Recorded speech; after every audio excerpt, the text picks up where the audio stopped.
Bom dia, galerinha, tudo tranquilo? Vamos começar a nossa aula de anatomia de hoje.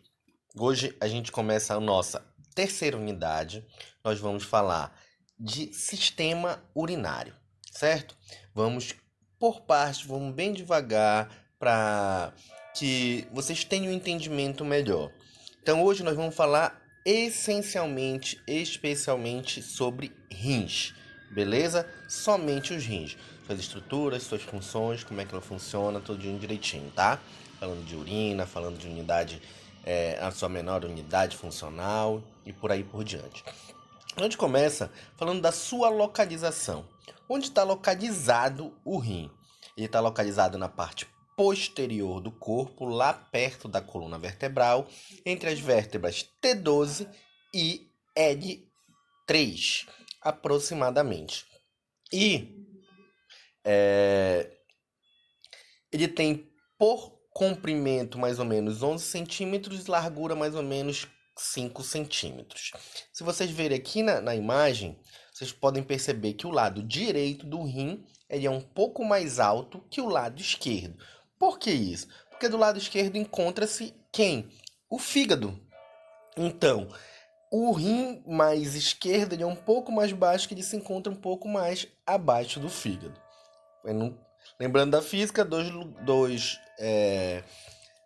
duas pessoas ou dois objetos não podem ocupar o mesmo lugar no espaço, tá? E aí a gente entra em algumas funções. Tem como função a homeostase, o volume e a composição do sangue, regulam a pressão arterial, realizam a gliconeogênese quando a gente está com fome ou em períodos muito grandes de jejuns, secretam a eritropoetina, que é um hormônio que vai estimular a produção de hemácias, ou seja, também faz parte do sistema hormonal. Além de que ele ativa as concentrações de substâncias como água, como sódio, como potássio, como cálcio, isso tudo ali faz parte dessa produção e desse controle desse metabolismo. Tranquilo? Vamos passando aí um pouquinho. Aqui nós temos, olha, novamente a visão, tá? Do fígado direito, o fígado esquerdo. Ele é em forma de feijão. Ele tem duas porções, a porção anterior e a porção posterior, certo? Ele apresenta duas partes, a parte de cima e a parte de baixo, que a gente chama de picos, tá? A parte de cima coberta pelas suprarrenais, nós já vimos as suprarrenais na aula passada. Dentro aqui nós temos uma estrutura em que entram canais, tanto de vasos quanto da uretra, tá? E aí vamos falar sobre isso um pouquinho mais lá na frente. A cor dele normalmente é amarronzada e ou avermelhada, tá? Aí aqui algumas funções, novamente. Olha, regula o volume e composição do sangue, falamos disso. Pressão arterial. Contribuição para o metabolismo da gliconeogênese. Secreto eritropoetina, falamos do sistema hormonal. Regula o volume e composição do sangue. Tranquilo, falamos também.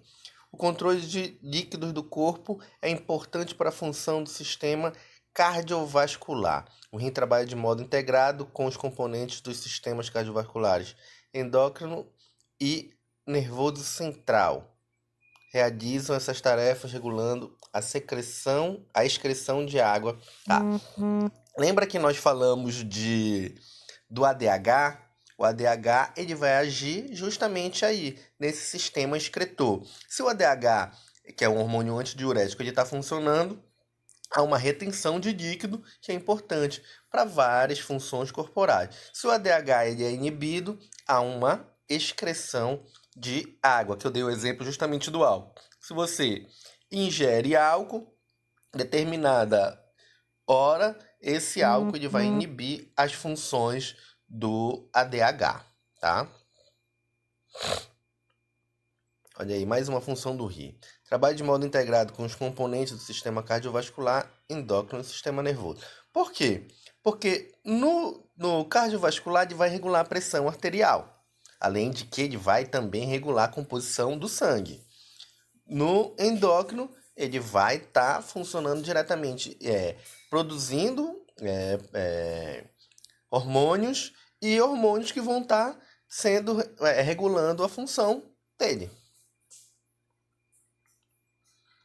Olha, regulação aí da pressão arterial. Secretando a enzima renina, ativa a via renina-angiostogena. Isso resulta em um aumento da pressão arterial. São órgãos endócrinos. Além de produzir e secretam renina, prostaglandinas, sininas e eritropoetina. São tudo hormônios que o próprio rim ele está produzindo, tá? Ele está secretando. Estimulando a produção de glóbulos vermelhos no sangue pela medula óssea. Componentes do sistema urinário. Temos os rins, ureteres, bexiga urinária, uretra. Vamos ver somente os rins hoje, como a gente falou no início da aula. Aí, mostrando uma diferença entre o sistema urinário masculino e feminino, a bexiga lá em cima, e nós temos a uretra ali embaixo.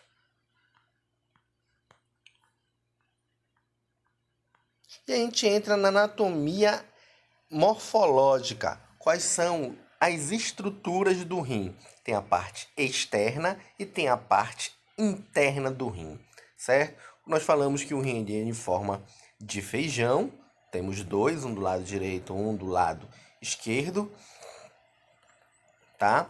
As suas extremidades, nós falamos que a gente chama de polos, tá? A parte de cima é coberta pela suprarrenal. Temos a parte anterior, temos a parte posterior, temos a parte medial, que é a parte mais próxima da linha média, e a parte lateral. A parte medial ela é importante porque ela tem o hilo renal. O hilo renal, eu falei aqui para vocês, é essa região em que entram os vasos sanguíneos. Esse buraco, que a gente chama de fossa, é onde vão entrar vasos sanguíneos, uretra e assim por diante, vão ter comunicação com os rins. O que mais a gente fala aí? Assim, o revestimento dos rins, tá? Os rins, ele é revestido por duas cápsulas, uma mais externa e uma mais interna. A parte mais interna é uma cápsula fibrosa, a parte mais externa é uma cápsula adiposa. E essa cápsula é envolvida também por uma membrana dupla, fibrosa, que vai ter como função que, além de proteger, lembre que todas essas membranas que vão envolver os órgãos, elas servem como proteção, como proteção anti-aderência para que não haja uma ferida, uma lesão no órgão, e de fixação. Essa membrana ela vai fixar o rim, a parte posterior do corpo e aos órgãos que estão à sua volta. Vamos dar uma olhada aqui. Os órgãos marrons avermelhados, falamos, possuem capuz, uma glândula endócrina, que é a suprarrenal, falamos disso. O tamanho médio está aqui, também está citado. Nós temos aqui, olha, o rim, largura, altura, próximo ao centro da margem côncava. Na depressão, falamos do hilo renal, que fica na parte medial, próximo à parte, à linha média do corpo. Olha onde entra, ó, ureter, os vasos sanguíneos, vasos linfáticos e nervos, tá? Esqueci de falar da parte nervosa. Entra aí também no hilo renal. Tá ali, ó, mostrando aqui a região do hilo renal, por onde entram e saem todas essas estruturas. Sem interatividade a gente passa. Beleza. Cada rim é recoberto por uma cápsula. Falamos dessa cápsula ainda agora há pouco. A fibrosa, a adiposa. Falamos da membrana. Tudo escrito aqui pra gente. Aqui, ó. Aqui nós temos uma visão, um corte justamente dessa membrana, certo? Que ela recobre a membrana e as cápsulas que ela recobrem o rim, tranquilo. E aí nós passamos agora para a parte interna do rim. Essa morfologia interna. O rim ele é formado por duas partes, tá? O córtex e a medula. A medula o córtex é uma parte mais externa do rim. A medula é uma parte mais interna do rim, tá? A gente vai subir aqui um pouquinho e a gente vê, olha. Vem aqui, ó. Nós temos a parte da medula e essa parte mais do córtex e essa parte mais aqui interna, onde nós temos esse triângulozinho aqui que a gente chama de pirâmide. A gente vai ver isso daqui a pouco. Ela é uma parte mais interna, tá? Opa, levanta, abre, abre, abre, abre. Isso. Aí falamos do córtex e da medula. E aí, na medula, a gente tem o que a gente chama de do córtex, a gente tem o que a gente chama de umas projeções. Essas projeções que ela entram aqui no córtex e sai do córtex e entram em direção à parte mais interna do rim, que são essas partes bem aqui. Opa. 1, 2, 3. São o que a gente chama de colunas renais, tá? Elas saem